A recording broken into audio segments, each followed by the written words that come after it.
Ladies and gentlemen, welcome back to another Technically Speaking Live. It is Wednesday, 8 p.m. Eastern Time and 10 a.m. in our Queensland, Australia office. And I know that Thunder Dan from Queensland is holding down that Queensland office for me. So, Dan, thanks for coming to the show. As always, my friend, we have quite the show today. I am super excited about today's guest because I have been following her work for a while. She single-handedly has got me through not throwing my iPhone or any phone that I have for this matter because of her work in Filmmaking Pro and things like that. We're going to bring her on in a few minutes. It's Cielo from iPhone Filmmaking. Lots to pick her brain about today. Right before the show got started, we were talking, and even Stats is back, but we'll get to him in a minute. We were talking about the fact that Twitter has just been a buzz, so I'm sure that's probably going to be something that we talk about as well. This weekend is something called Saturday Night Tech Fights. You guys know, if you watch the channel, I talk about it constantly. I've been a judge for the last several weeks on Saturday Night Tech Fights, and this weekend is going to be a very first special edition of Saturday Night Tech Fights because I'm coming out of the judges booth and I'm doing a tag team event. My brother in the UK, Ben, you know him as Lover of Tech. He's going to be coming. He's my tag team partner against the original Dobo and Sean Brooks from Chicago. And Dobo has said a few things, saying it was going to be a very quick match, but alas, it's not going to be like that. Probably going to get into that today too. But folks, I know you've gone 2 weeks without seeing Stats. I also went 2 weeks without seeing Stats. Didn't see him at all. Very rarely Duo messaged him. But he did something, and when I first saw it, I didn't know what to do with it. Like, I literally, he sent me a Duo message, and I stared at my phone for a while, and then I replayed the message, and I replayed it again, and then I called him because I didn't believe this was who it was. So I have to bring in Stats. Ladies and gentlemen, welcome back after a 2-week vacation of literally doing nothing. Stats. And Stats, you look so different, my brother. How are you? Stats and Stats Chin. I know, it's a special. I forgot I had one. A special edition of Stats Chin coming in. Whoo-wee, my friend. How are you? I'm doing all right. It was a fun vacation. Okay. Got to spend a lot of time with the family. Good. Did a lot of cooking. Did a lot of YouTube watching. Just back in the C-Bus town and back on the grind. Good, my friend. That Chin. It's very nice to see it. I'm happy to see it. Yeah. What are you drinking over there, my friend? Oh, this is straight Jack Daniels this evening. Tough day at work. Tough day. Hey, I get it. I don't have any beer. I've been out of town for 2 weeks. I took it all to Memphis with me. That's fair enough. Did you bring me back anything from Memphis? I brought you back 2 things from Memphis and 1 thing I found at a gas station. Okay. And I'm going to ask, because I always ask, and everybody knows if you watch the show, I have an infatuation with Memphis water. And boy, let me tell you, I've had the water problems like you would not believe in this house. The $2,500 I spent yesterday on fixing my house, my water problems. I almost ran it up to you today, knowing what you've been through this week, but I figured I'll wait until you get truly like strung out and desperate and like sweating more than you normally do, and then I'll bring the Memphis water up to you. Memphis water is seriously the best water on the history of ever, but we're not going to get into that. Stats, I love you, but you're not important here. I know. Yeah, it's okay. I am going to bring on our guest, Cielo from iPhone Filmmaking, and I am so excited. So welcome to the show, Cielo. How are you? Good, doing good. Good. So I wanted to hear more of you dealing with Stats over there. I love the banter. Oh, we can. Don't worry. There'll be more. Yeah, it'll totally be there. Okay, good. Yeah, it's we run a pretty light channel here, so you could say. But I am excited, and like I teased in the beginning, I have been following you for a long time. You have literally stopped me from throwing my iPhone away, God knows how many times, because of the ability for everything that you do with your phone. That's amazing. I didn't know you're a follower. Yes, Awesome. 100%. Well, I'm glad I saved you. I'm glad I saved you from throwing out your iPhones because they're pretty expensive. They are very expensive. You've also maybe been part of the reason why I bought 2 DJI Osmo, either 2 and now the 3, because of your gimbal stuff. So yes, that stuff is cool. Like, I'm glad you bought those. Yeah. They're definitely handy. Yeah, they're one of my favorite things to use. Oh, they're amazing. I love the 3 because you mentioned it in one of your videos that when you have it turned, the bottom for a microphone used to drive. What a terrible design flaw. Oh. I know. I don't think they thought that you would want to use a mic as you're using a gimbal. They weren't thinking of the vlogger who wants stabilized footage. Yeah. That's like a huge miss to me. But they fixed it with the 3. Yep. So I love it's been great. Yeah. So if you and the payload, I was gonna say, so if you would just take some time, say hello. Who are you? Introduce yourself to the studio audience and the folks out there in the world. Yeah, so I am into iPhone filmmaking. I have a YouTube channel just all about iPhone filmmaking. I got into it, a few years ago. I was first just doing photography. And then I think once I had one of those videos featured, like one of those ads, a commercial, everyone assumed I knew what I was doing with video. So I was like, I guess I'll answer your questions, but I really don't know that much about it. And so I just ended up specializing in it because people assume it's like, why not? And it's a lot of fun. Like, I love using the iPhone. So yeah, I was gonna say, I gotta ask, how did you get into like the whole shot on iPhone ad thing? Like it was like iPhone 6, so we're not right. I'm pretty sure that was probably the first time. Yeah. So iPhone 6 and success. Yeah. So that was not short long. That's now about 6 iterations away from the latest. Yeah, it was I was the first wave of people that were part of, like, when they first started it out. And back then there was no way to submit your work. Now there is just a way to submit your work. And here's a tip for everybody. The only way to be discovered is if you put your work out there. And I was doing photo a day. Wow. Now I'm doing video a day. I was doing photo a day, and I had done it for 8 years. You did photo a day for 8 straight years? Yeah. Oh my I was gosh. only successful for 3 years, but 8 years I attempted. And then they found my photo on Flickr, because at that time, Flickr was still a thing. Mm-hmm. And then I just tagged it. I shot on, I don't remember, iPhone. They found it and they contacted me, and we had a relationship from there. Wow.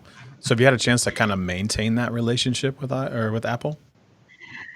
Yes and no. I think they just really, well, I don't know. I think I'm not as good of a photographer as some of the other ones that they have. I'm just going to admit it. But yeah, they're picky about the type of photos that they pick. But I keep in touch with the folks there. It was such a great experience overall. Wow. Well, and Scott, that's something that you've always put out there a lot, both in your channel and in your public presence, is once you get the information or get a contact or get your hooks in somewhere, maintain that relationship, keep talking to those people, and never let it die, never let it go to waste, because you never know where or when you might be able to help that person, or they might be able to help you in the future. It's kind of that is good advice. Yeah, that's kind of a win-win overall. It's like, if you treat people like humans, I'm gonna stand on my soapbox for a second. If you treat people like humans, kind of the way that they are, and like treat them how you would want to be treated, like don't look at a resource like that as I'm gonna use them and squeeze them for all that's worth.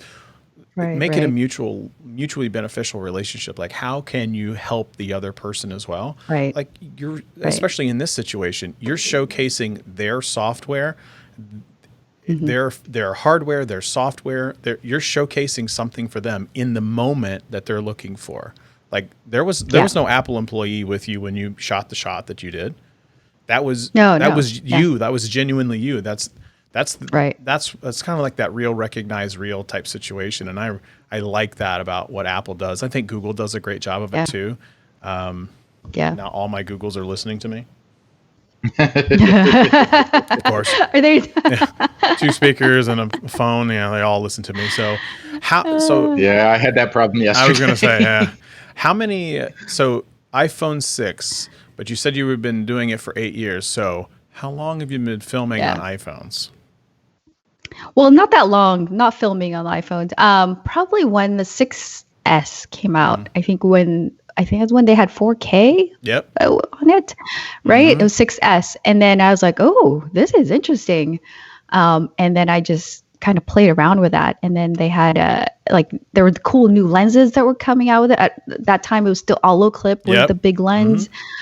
That the moment came around. So I was like, oh, this is amazing. I can put lenses on it, and then slow motion. It was just amazing, and it was so easy to do compared to using your bigger cameras. And I was like, this is awesome. Good, yeah. And fulfilling my role in the first minutes I've been back from vacation, yes, the first iPhone with 4K video capability was the 6S. So there you done. go. And see, thank you. That's why I keep him around. That's literally the reason why I keep him around, is for like, hey, go do the thing that I know that I can't do right now. But he calls himself checking. Yeah, he goes, I'm an executive producer. I was like, you literally. I have the soundboard. Like, I have the Rodecaster Pro and the mic and the Mac and the software. You don't actually produce anything. Well, there is a story about how you got that Rodecaster Oh, here we Pro, go. so, I don't think we're going to get into that. You quit that right now. No, did he give it to you? No, I didn't. No, I didn't. No, he had his. I just picked it up from the store and delivered it. He to had him. his grubby. Nice. He had his grubby hands all over it. So, I know that. Are you a Rodecaster Pro user as well? I am. Okay. I love the Rodecaster Pro. Love You're it. probably a better user of it than I am. I don't take full advantage of all the sounds and all of that. But yeah, I love it. It makes everything so much easier. So much easier. Makes podcasting a dream. Yeah. During the shutdown of everything, I run all of my work calls through the soundboard. I am the best sounding person on a Skype or Microsoft Teams call. Everybody has goes. Can you play your sounds during your work calls? 100%. You absolutely can. That's amazing. And so during, I will go and I will turn up a sound and I'll do like this, the meeting will be going off the rails, and I usually just go like this. And so, I need to do that. it's incredible for conference calls. Everybody, because you that's always awesome. get into those conference calls where people are like, "Can you hear me now? What about now? What about now?" I never have any of those issues with the Rodecaster Pro. I love it. You just gave me a great idea. So I teach, and I've been teaching virtually, obviously. So that's amazing. I need to do that. It's worth it, Yeah. 100%. And downloading the sounds are so easy. YouTube has a ton of different libraries you can go get. There's free royalty-free music out there, and you can go right to Rode's website, pull off the thing to download the sounds, and it's literally drag and drop. It is so simple. Oh, okay. I'm writing that It's down. amazing. Totally worth it. Okay. He was the proverbial kid in the candy store. Oh yeah.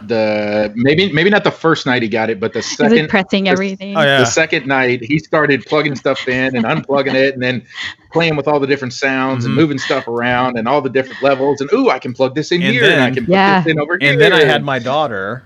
I don't know which one. Oh, I don't yeah. know which one this is. She recorded through the Rodecaster Pro and the Pod mic little sound bits like that. Dad. Well, she figured that out on her own. Yeah, we did it together. Her and I. We sat right here, and she Oh, that's recorded really it. good. Yeah, it was amazing. So I can bring my daughter to work anytime that I want. And, That's a good soundbite. yeah, it's really, really fun. So, all right. So this is something I'm sure you get asked all the time, and I think I would be remiss if I didn't ask. Do you have an actual camera? Yes. I mean, I don't know if you can see behind me. Okay. Or all my boy, different she's got kinds. 5. Okay. I just recently got a Leica, and I feel like I don't want to tell anybody, which I just did. Oh, I do love Leicas. But I know you don't like Leicas. I love Leicas. Oh, okay, good. It's like otherwise we'd have to argue right here, right now. But I bought the Leica. I was like, I don't know what the big deal is. I'll just get it. It was on sale, and then as soon as I started using it, I'm all about user experience and ease of use, and that is what the Leica is. It just like the iPhone. That's why I love using the iPhone. It's simple. You just the things that matter are there, and the things that don't matter aren't there. Yeah. And that's exactly what the Leica is. Okay. I love it. I love it. Outside of the Leica, Team Sony or Team Canon? I have both. Which Canon? Okay. I mean, you can see the Canon over her shoulder. Yeah, I can. And I think the Sony is next to it. Yeah. I have the Sony's, so if that says anything. You have the what? I have 2 Sonys. So I Okay. have Sony's good for video, I have to say. Yeah. It's good for video. And then the reason I still have a Canon is because I do music photography, concert photography. Okay. And I have all my big lenses for Canon. So I didn't want to like transition and buy a whole new slew of lenses. Yeah. So I just kind of stuck with that and then bought the lenses that I need for video with my Sonys. So I kind of have everything. You have everything. You got iPhones and so are you strictly only Apple or do you use maybe a Pixel device? Only when I have to teach it. So I do have a Pixel device up there. Okay. Yeah, like it started when I had to teach at Google. So I was like, I guess they'll have Pixels. And then I just kind of kept it. Surprisingly, okay, this is to out them. Half the students had iPhones. I was very surprised. Yeah, it's pretty common. Much more common than you'd think. I know some Googlers and they use a lot of Macs. A lot of Macs. Yeah. And like I was like, well, if your company gives you free Android phones, Pixels, and you still buy the iPhone, that really says a lot. It really does. It says a ton. Yeah. So I know that we were just chatting right before the show started that you had been doing the one video a day, and you started that January 1st. What a year to pick doing one video a day. So the worst year to pick. It is the worst year. You literally picked. I don't know. You've had 1,000,001 things you could talk about. I was going to say, what inspired you? And like, tell me more about that because I would love to do it. I would. But I saw some of your rules like... I challenge you, Scott. No. Next year. Next year. Okay, I don't have to start it this year. Whew. Do it. 2020 is a mess. Next month, August. Maybe that's what I should do, like a video a day for a month, just to kind of prove to myself to do it. Yeah, that's doable. That's definitely doable. All right. You can do it. Maybe at the end of this conversation, I'll make that bet with you. But like, okay, then maybe I won't say too many bad things about my experience. No, now I was gonna say, tell me what inspired you to do it, what like why, and what's some of the things you've had to overcome? Because again, 2020 has not been an easy year. No, there's nothing interesting happening. I'm not going anywhere except my backyard, front yard. It's like, okay, I don't know. People are probably sick of seeing my backyard. But why? Like, again, a photo is fairly easy, but a video, especially you're talking about at least 10 seconds, 3 clips. Yeah, Ooh. That was my minimum. I set really low bar rules for myself, like so that I was sure to be able to meet it. I didn't say anything about quality. If you see that, you did not. There's nothing I said about quality. I did it because I just wanted the challenge, and I just wanted to have the practice of just kind of doing it. I really enjoyed when I did photo a day, and it was just nice. And the reason I did it, when I was doing photo a day, what the best part about it was the community that I was doing it with, and the friends that I made. I made a lot of friends with everyone that was doing it, and then just posting on Instagram every day, and then you get to like people comment. I just felt like it was just really a great way to connect with people. That was like that's what I'm getting out of it. Okay. Did you see like a huge like uptick in social following, either on Instagram or any of your other socials, YouTube channel type situation? Not a huge uptick. I mean, it's certainly been going up, but I think the way people connect with me has changed. They feel like they know me. They feel like I'm their friend. And then when the people that do comment, I feel like I know them. And then I look at their videos and it's just really cool. Okay. Like, see, it's selling me. And Stats knows this. I love a good challenge when it comes to stuff like this. It's like, oh, I mean, it's only July 15th. I got 16 days to prep. I could totally do August. It's a really cool community. Yeah. You know, it's kind of like when we're standing on the tee box of a 350-yard par 4 with a 275 carry over water, and we're all talking to Scott standing behind him. Oh man, you got this. You can hit this. You can drive it between those two trees, carry the water, two bounces up on the green. Yeah, you're right. I You're can good to totally go. do this. No, I can't. You can totally do it. I might do this in August. Oh God, I like. Yeah, especially if you do like, only 3 clips, at least 10 seconds. So I guess just for anybody else in the chat who is not currently, but will be as soon as the video is over, a follower of yours, where are you posting these videos? And what kind of content are people gonna come across? I'm posting them on Instagram, my Instagram at the Storyographist, and the type of content is really random. Okay. I try to sprinkle in tips, and I think I try to be helpful as much as I can, like talk about mics and all the gear and iPhone filmmaking stuff.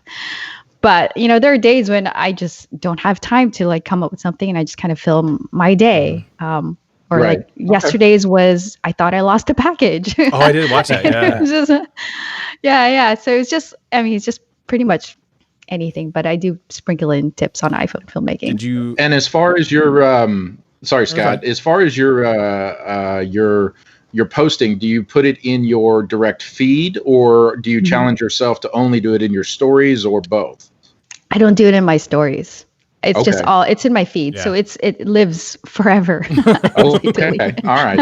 I guess Unless I delete it. I guess what I'm thinking through is, even with the temporal shortness of social media, the attention span, and the ability to delete it if you choose, even then, something like a Snapchat or a TikTok or something in your Instagram stories does have a defined lifespan. Yes. But if you do post it in your feed and you don't clean out your feed, then like you said, it'll live in that feed forever. So that's an interesting part of the challenge to yourself is, it's not just in a story that's going to go away in 24 hours. Somebody in 5 years could go back and view this in my feed.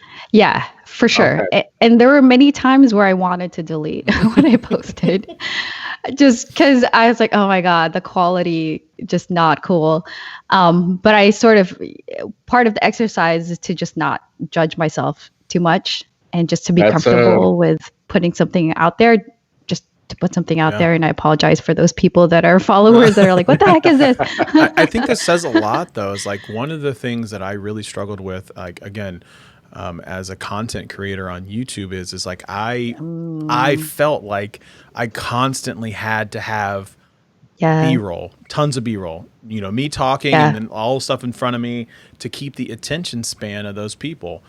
And my last video, literally, I don't understand like why. Like I wish I could understand YouTube the way I understand some other things, but I put very minimal amounts of B-roll. I mean, maybe combined in an 8+ minute video, 35 seconds, maybe. Wow. And I've had the longest watch time I've ever had on any video in the first 24 does that mean hours.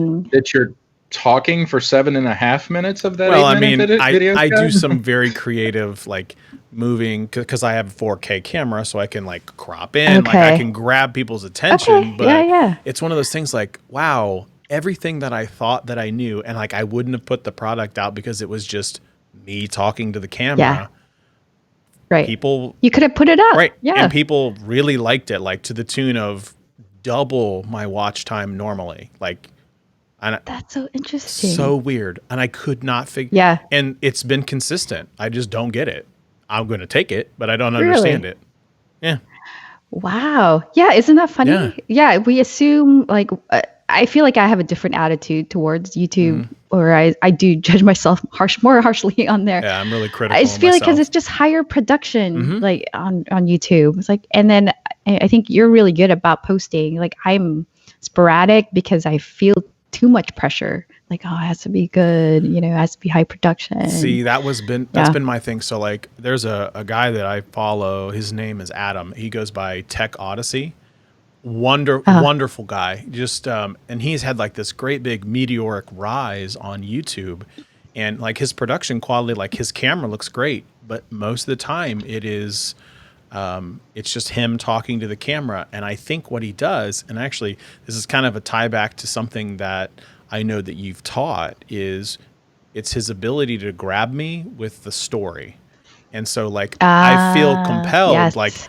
I want to know more. So like all of a sudden my Right. watch time is just through the roof. Whereas, yeah, I mean, great Yes. shiny pictures is great.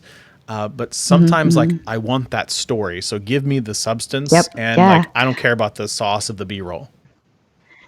Yeah. I think that's definitely, the hook, because you want to know how it unfolds.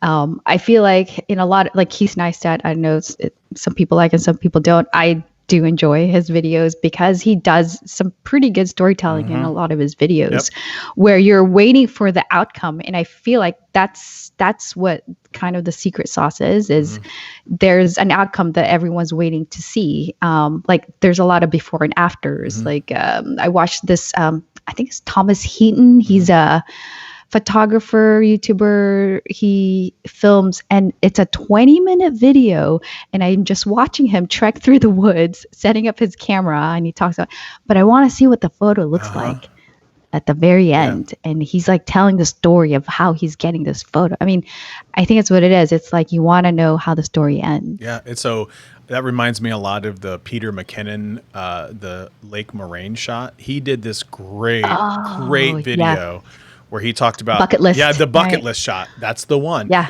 And I couldn't not watch. Like I watched every You're so second, good. and then I watched it again because it was just the story got me so much. I had to watch. I had to see what the outcome was. And so I know that you teach kind of the art of storytelling. So just in like quick bit, like what are some of the quick hitters that people could have if they're trying to maybe get into a creator game like this? Like how do you tell a story for a YouTube video? It's hard, but you can't, even if you're just doing a review, right? Like that's probably the hardest thing to infuse storytelling into. But the gist of it, you have to go from A to B, something, and then there's something changes along the way. In its most simplest form, right?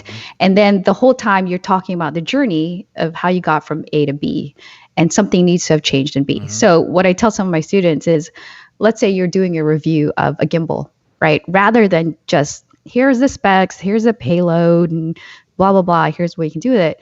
You can infuse storytelling into that by going like, part of storytelling too is there's a conflict or a problem you're trying to solve, right? So you can start with like, I have this problem. I don't have stable footage. I've been looking, and I asked this friend, I tried this, and I tried all these things, and none of it worked out. Finally, a friend told me about the DJI Osmo 3, and I tried it, and it was first hard to set up, but once I figured it out, it was amazing. And here's the footage before. Ideally, you showed that in the beginning, and like, here's the footage now.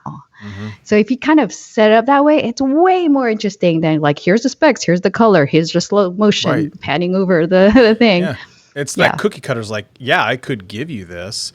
And I guess when you start to think about it, it's like, it's this evolution of like, as a consumer, that's like, I would be drawn to that as like, yeah, I mean, you could give me the specs, but I mean, I could Google the specs.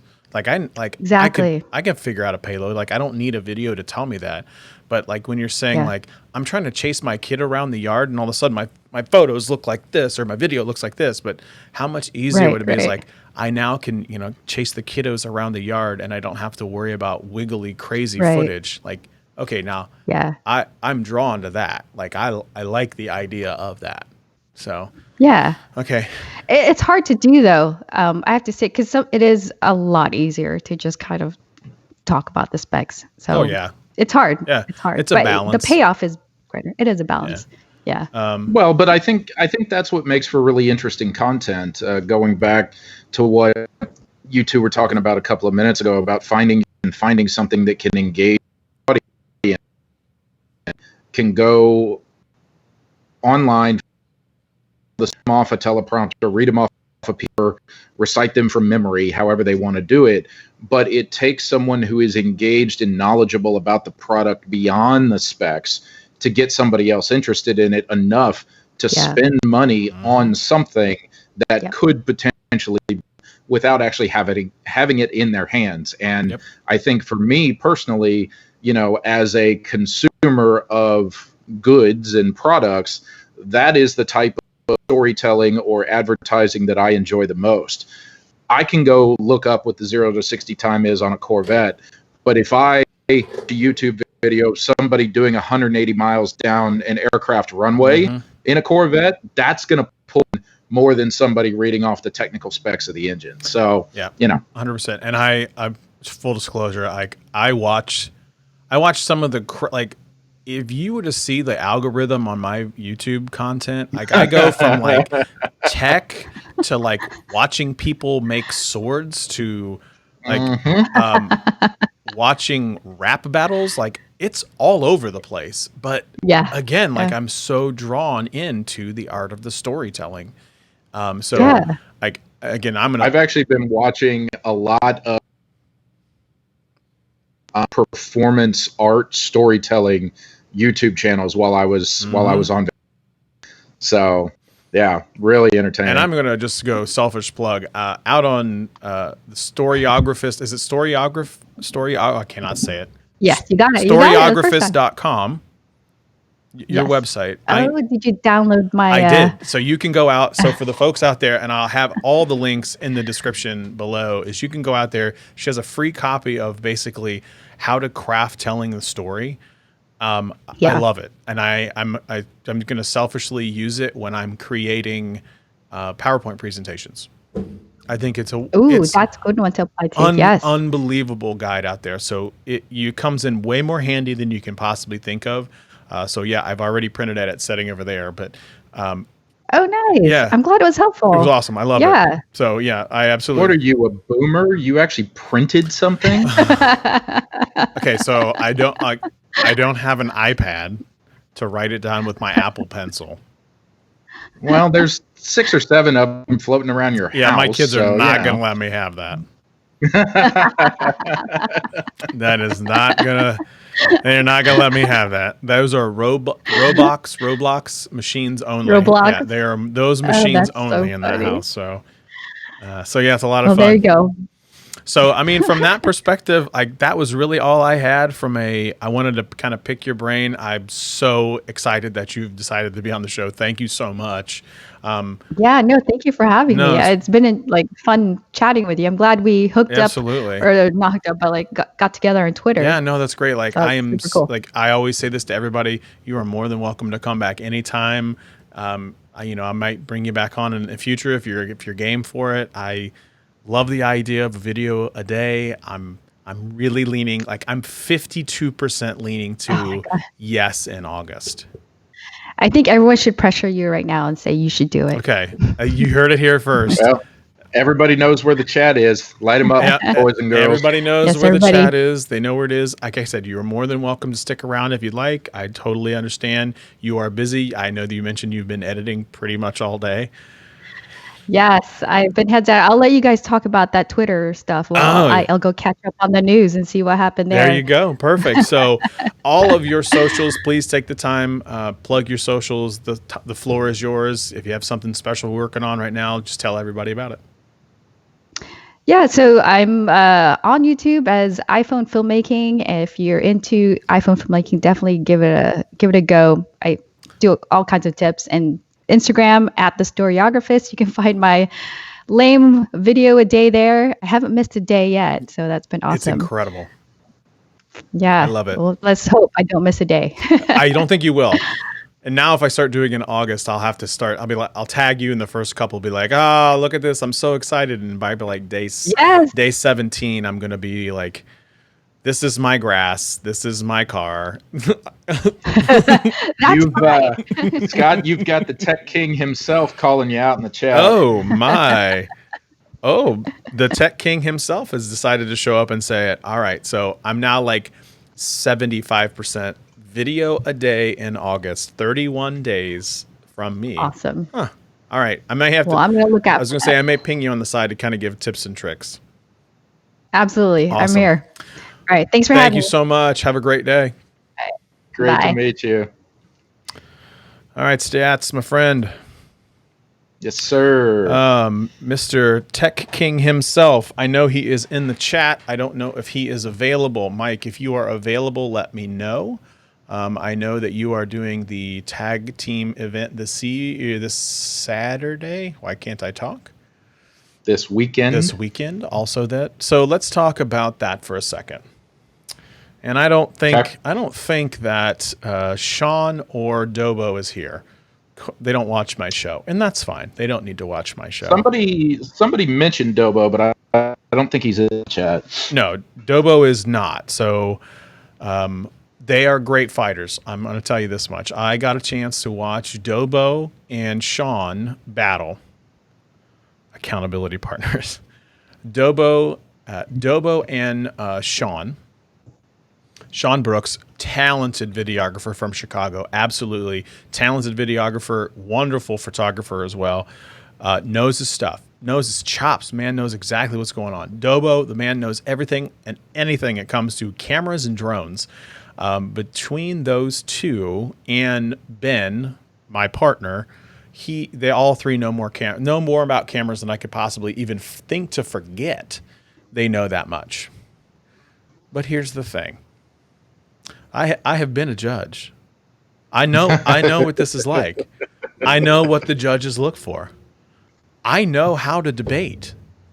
Some would say I'm a master at the art of debating.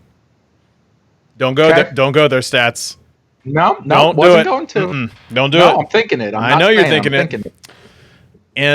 And I haven't received any of the questions or anything like that, so I don't know what the questions are. But here's what I do know. I do know that I am not coming for no foolishness. I did not come for foolishness. And that's rare. I cannot say what all the words that I want to say, but in the words of Bernie Mac during one of the greatest 8 minutes of comedy stand-up in history, I ain't scared. You can go type in YouTube right now, Bernie Mac, I ain't scared. And I have seen it. Yeah. But as soon as we're done, I'm going to watch it again. And I will too. You can go, Bernie Mac, I ain't scared. And I'm going to go ahead and I'm going to send that link to Dobo and send that link to Sean. Oh boy. Because I ain't scared. I ain't scared. And like Bernie Mac says, I'm not scared. And then I'm going to let Bernie Mac finish it. Mm-hmm. So this Saturday, it is a tag team speciality, tag team event, the first tag team in the history of Saturday Night Tech Fights.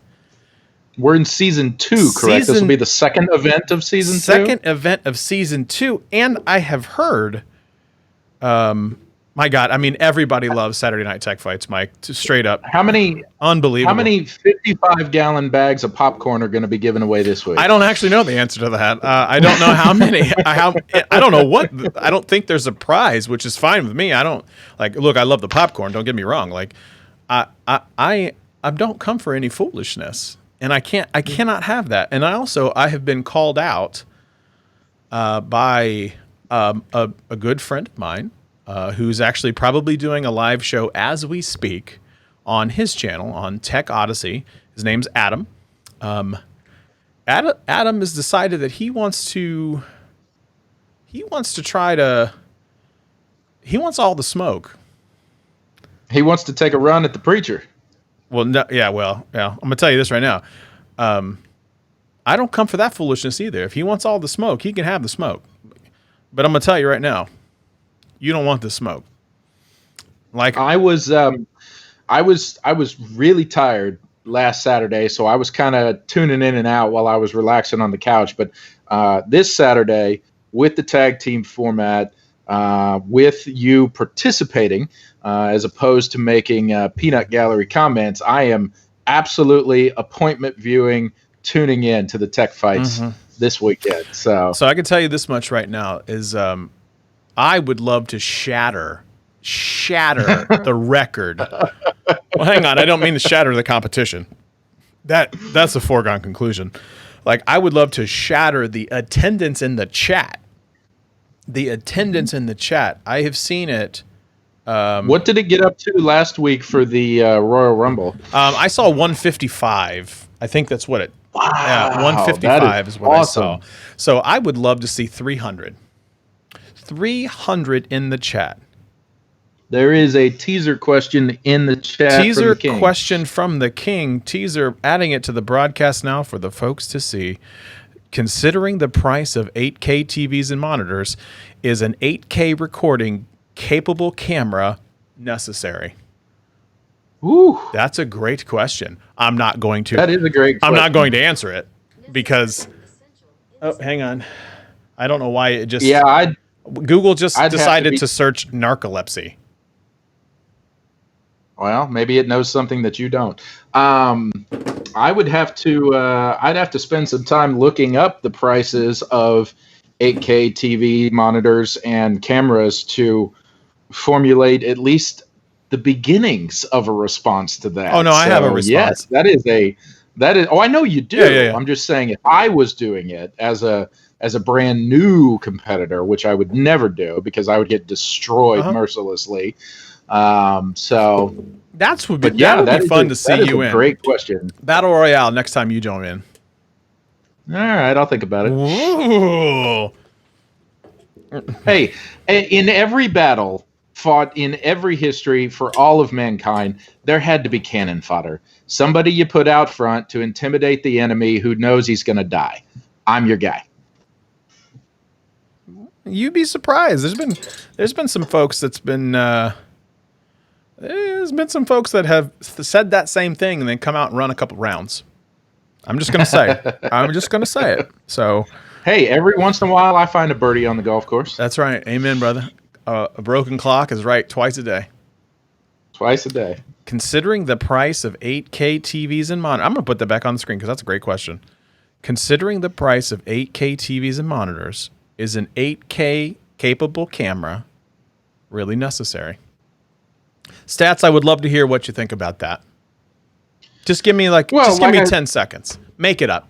Like I said, I would want to research the prices, but I think depending just off the top of my head, if the prices are going to be as outrageous as I think they are, the 8K TVs and monitors that would be capable of displaying 8K content would only be available to those certain few, and more than likely they're not going to be able to recognize the difference between 4K and 8K content anyway. So you with a 4K camera that you've already paid for, you already have, it's the camera that you have in front of you with you ready to go right now. Make your content, put it out there, and let the chips fall where they may. Samsung has a phone that you can record in 8K though. It's a phone. Great. Awesome. How much does it cost? Well, I mean, it's a phone, so it's going to be the same cost as like an iPhone. It's the S20 Plus that does 8K. So, I think it does. I mean, if you have that camera, great. But I think it'll be the same thing we were talking about a couple of years ago when 4K content, especially on your television, was so rare that it was hard to justify the cost of a 4K television because there was no content out there to consume. But now, almost everything, or a lot of things, especially mobile short form content, is being filmed in 4K. I can stream it or cast it or plug my computer or my TV directly into the internet and access it that way. So I think the justification for a 4K television is there, but you know, if there's one mobile device that shoots in 8K and any other type of camera like a DSLR or something like that, even bigger, like a RED camera that would be capable of shooting in 8K, is so cost prohibitive, or the main society who already owns an iPhone or a Samsung product that can shoot in 4K isn't going to be willing to pay the price, literally, for an 8K camera. I'm not going to provide an answer to that question. That's fine. You need to save it for Saturday. And that's exactly why I won't. I have my opinions. I have my answer. I have the absolutely correct answer on either side of that argument. I will be happy to tune in and see how much of that answer you plagiarize. I'll be honest, I wasn't even listening to you the last 30 seconds. Yeah, I'm sure. My goodness, man. We'll talk about this Twitter thing. Boy, Twitter was a mess today, bro. Twitter was a mess. Man, Did you see what happened? I haven't checked it in almost 2 hours, but even with just the few people that I follow, I heard about it, and it is bonkers. It looks as Absolutely though bonkers. it looks as though Twitter just 1 minute ago just turned on the check marks again. So that leads me to believe, again, based on just a little bit of what you and I talked about before the show, that it wasn't that each of these individual accounts got hacked.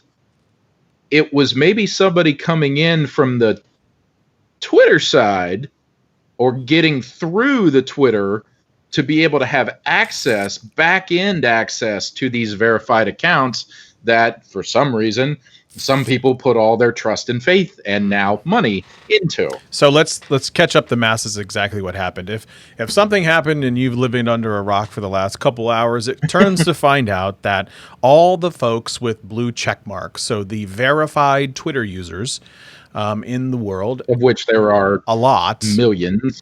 they have been unable to tweet because earlier in the day, as if that wasn't bad enough, which it was done with intent and by design.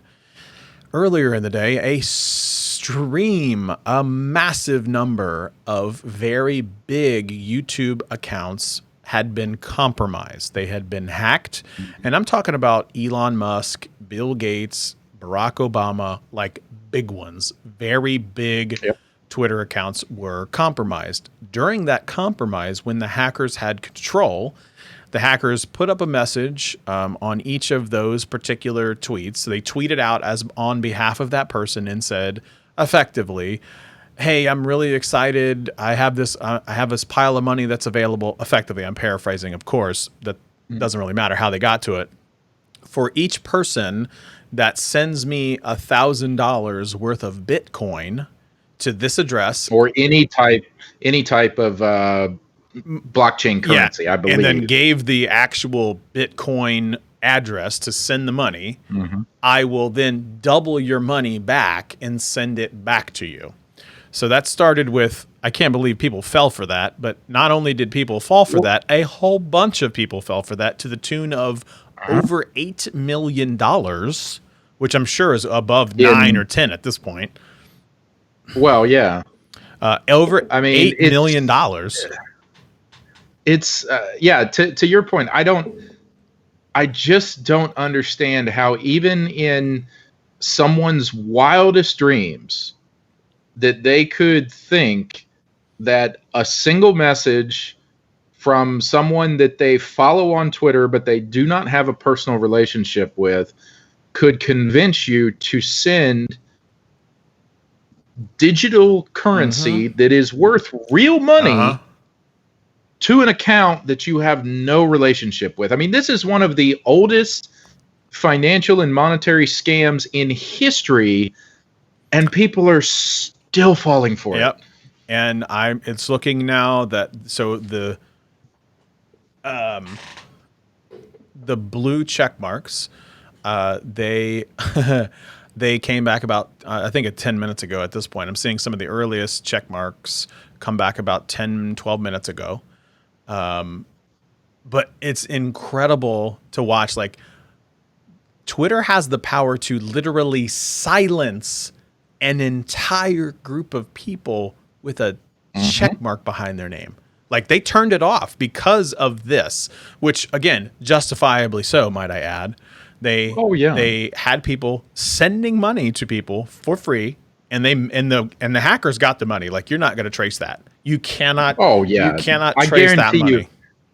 As soon as that money hit those individual Bitcoin wallets, it started bouncing, and it is still circling the globe up and down. Never going to get that. Never going to get that money back. Which is, again, whatever. It sucks. I think that's crappy.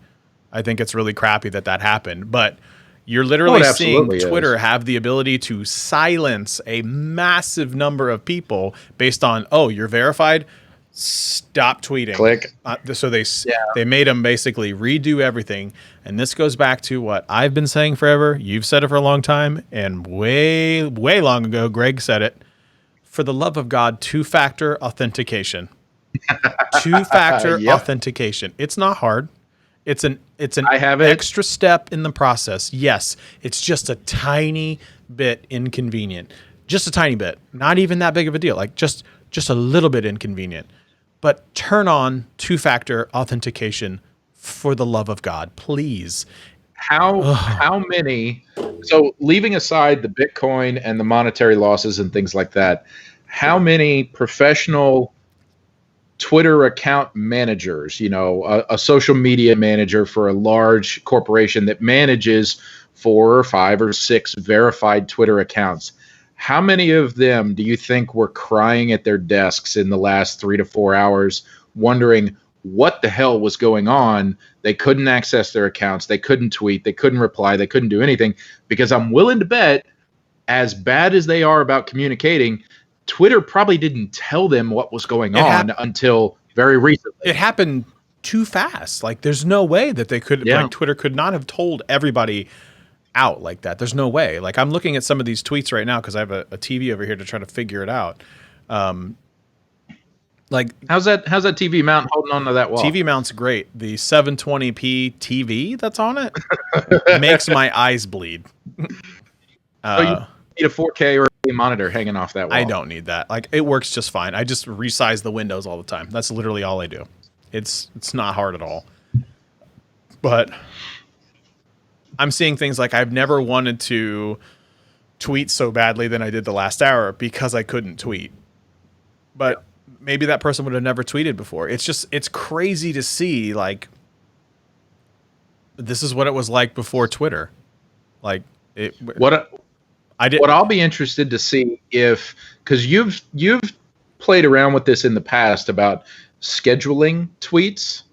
I'll be interested to see if there is some kind of backlash or complaint or something about all of these verified, say they're advertising or marketing agencies that had all these tweets scheduled to publish within that 3-hour window, that either the tweets are hung up or they've been deleted or something like that. Yeah, like the automated ones. I don't know what happens. How is Twitter going to respond to that? I don't know. I legitimately don't know what happens to, like, the automated Twitter machines. I assume they would just kind of like kick off. But the thing is now you're going to be just completely inundated with, like, tweets. Like, tweet all the timelines are just oh my God, nuts. Tweet all the things right now. Oh gosh, unbelievable. It's like, and like, has Jack put out a statement? No, not at all. It's just, and he'll it's one of those things, like, he'll probably say something on Saturday. Just all you have to do is just turn on two-factor. Turn on two-factor. There's a great way. You can get it either via text message, you can get it via your email, you can get it via a on your Android phone. You can just get it as a like a notification that says, yes, this is me signing in. Like, there are ways to figure out how to do two-factor. Is it a pain in the ass? Yeah, it is, but it is on purpose to protect you. Yeah, but I'd be willing to bet a not insignificant number of these blue check mark accounts are not managed by the actual, or not tweeted by the actual people. So I can tell you it's not impacting. It's not impacting those people. It's impacting the little intern they pay $10 an hour to manage their social media account, and they should be inconvenienced with two-factor to protect the person that they are tweeting on behalf of. Kinda, and I can verify this with my very own, like, personal experience. So I am a Google product expert. I love all things Google. Everybody knows this. I was on Twitter one day, kind of perusing, trying to figure out who I could help on Twitter using the hashtag #GHelp. Cool, fine, whatever. Mm-hmm. It comes to find out one of them was Amon Shumpert, who at the time was a guard for the Cavaliers during their I remember this story. During their championship run. His Gmail had been compromised. Right. And I tweeted like, hey, here's how we could help you out with this. He immediately followed me and then direct messaged me.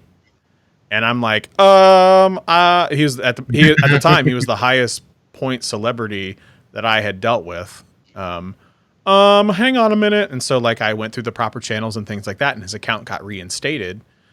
And he didn't have two-factor on. But it wasn't a lowly intern that ran his account. Right. It wasn't. Yeah. It was his agent. Oh, even worse. Agents should know better. And so what I mean is like, even though it might be a celebrity, it was definitely not an intern. Yeah. Big takeaways. Alex said, two-factor everything, and if it's too good to be true, it's too good to be true, folks. Come on. That's easy stuff. That's Alex says 50% of verified Twitter users are not the person themselves. I believe that. I don't know where that stat came from, but I could believe that. I will say two-factor authentication is great. So a couple things. Recommendation from me to you. Two-factor authentication. It's best to use like a standalone app, like a Google Authenticator or something like that. But you can default to the SMS, whatever. Second thing, put on a credit freeze on your account, like your credit. Because every time somebody tries to open up a line of credit, they have to call you and verify that you are who you are and you're trying to open the line of credit. It is a pain in the ass if you're trying to get a car or a house. But it's great when you had your complete identity compromised and people are buying legitimate 27-inch iMac computers at Best Buy using your social. That's happened to me. Well, and I think it would be really important for someone in your position or anybody else who has a large family with several minors who have Social Security numbers, have a digital presence on the internet, but aren't in charge of their own financial decisions. Absolutely put a credit freeze on every single one of them until you and they are ready and financially knowledgeable enough to handle that. Yeah, I mean, my thing is just do it. It's a pain, but it's worth it when you get into the point of if you have your identity stolen, they can do a whole lot of things. So protect yourself by taking the extra step as many times as you can. And there are some services that don't even offer two-factor authentication. I have mine turned on for Twitter and Instagram. I know Facebook does it too.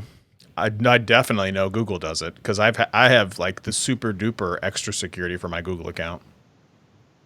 I wonder, have you ever done a two-factor video? I haven't. Maybe that would be a new topic for sometime in 2020. Maybe that will be my vlog where I just stand in front of the camera going, two-factor authentication, two-factor authentication, and just do that for like 5 straight minutes until you guys all figure out, turn on to two-factor. You could be like the writer in The Shining. You could just Good. All right, my man. What do you got? What else you got on me? I don't know. Just getting back into the swing of things. To safe. Aren't we all? Washing my hands like a madman, wearing a mask everywhere I go outside of my own house, and just trying to keep up with friends and family, make sure everybody else is okay. Physically, mentally, emotionally, check in with your friends, say hi, say you love them. And like you said at the top of the show, be good to each other. Yeah. It's the only way we can get through this. It's a tough year. 2020 has been a tough year. Do the best you can. Do the best you can. Get out there. Whew. Man, it's bananas out there, bro. It's bananas. Yeah. Stats, where can they find you? You can find me at Helix Heinlein on the tweet machine and at Country Smith on the Instagram. Oh, and you can find me at Scott Peachy on the Twitterverse, not blue check verified, so all my shenanigans are still able to be read. And at the Scott Peachy on Instagram, which I have not been on in a long time because honestly, Instagram makes me depressed. I took a 2-week break from while I was on vacation, and it's been weird getting back into it. I bet. Like I I don't necessarily want to pick up the phone, so I may be onto something here. Yeah, let's see what we got here. But you'll still find me on Twitter because it's just that shenanigans I cannot get out of. It is like watching train after train after train hit each other, and I'm like, well, there's clearly going to be another train. So Right, yeah, it's got to come from something. all right, y'all, be good to each other, and we will see you next week. Saturday for the tech fight, tag team special edition on Tech King Mike's Saturday Night Tech Fights. Don't worry, check out my Twitters, check out Stats' Twitters. It's going to be all everywhere, and it's going to be a brawl. It's not gonna. Adobo says it's going to be quick. I don't see it. I think it's going to be full 5 rounds. This is going to be knockdown drag out. I think. What's going to be? Can't wait. It's going to be interesting. It's going to be something. All right, y'all. Be good at it. See you, everybody.